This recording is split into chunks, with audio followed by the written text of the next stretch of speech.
Hello, good morning বন্ধুরা, তোমরা সবাই কেমন আছো? শুভ সকাল বন্ধুরা, তোমাদেরকে জানাই।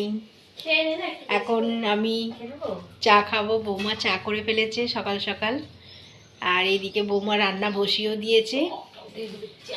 রান্না বসিয়েছে, সকালবেলা ছেলেকে নিয়ে স্কুল যাবে, সেই জন্য সকাল সকাল আমাদের রান্নাটাও হয়ে যায়। এবার বাদ বাকি যেটা থাকে আমি করি।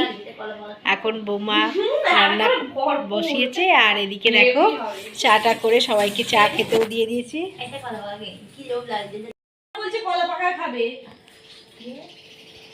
আর এদিকে দেখো আমার মেয়ে সকালবেলা উঠে লেবু জল খেয়েছে, আবার এখন মুড়ি খেয়েছে, আবার চা খাবে, আবার এখন বলছে কলা পাকা খাবে।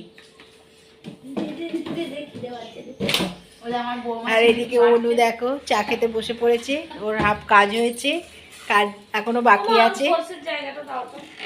ও এখন চা খাচ্ছে, চা খেয়ে দে তারপর বাকি কাজও সারবে। আর এখানে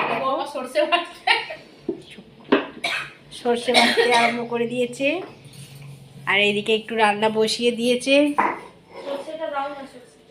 সর্ষে কোথায় আছে?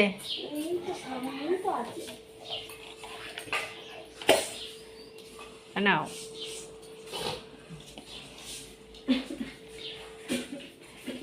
এদিকে আজকে আমাদের রান্না বান্না করছে বৌমা। কি রান্না?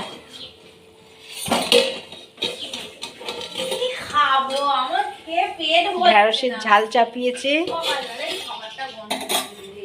আর এদিকে ফুলকপির তরকারি হবে, সব আনাজ কেটে ফেলেছে। আর এদিকে মুড়ি খাওয়ার জন্য তোমার আলুর তরকারি করেই রেখে দিয়েছে। আজকে আমাদের মুড়ি আলুর তরকারি দিয়েই খাওয়া হবে। এক এক দিন এক এক রকম দিয়ে খাওয়া হয়, আজকে আলুর তরকারি দিয়েই খাওয়া হবে। বৌমা ওদিকে ঢেঁড়সের সর্ষে বাটা দেবে বলে ওই জন্য সর্ষে বাটছে। আমার গোপু সোনা এই ঘুম থেকে উঠলো, একটু হালকা হালকা শীত আছে বলে ওই জন্য ওর মা ওর মাথায় একটা টুপি দিয়ে দিল, রুমাল বেঁধে দিয়েছে।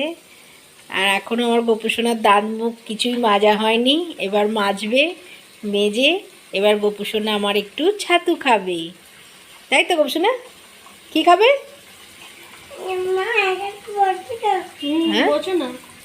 এটা কি তোমার হাতে? এটা আছে, এটা কি? অটো? অটো চেপে কোথায় যাবে? কোথায়? সিঙ্গুর বাজার যাবে? ও আচ্ছা, ঠিক আছে।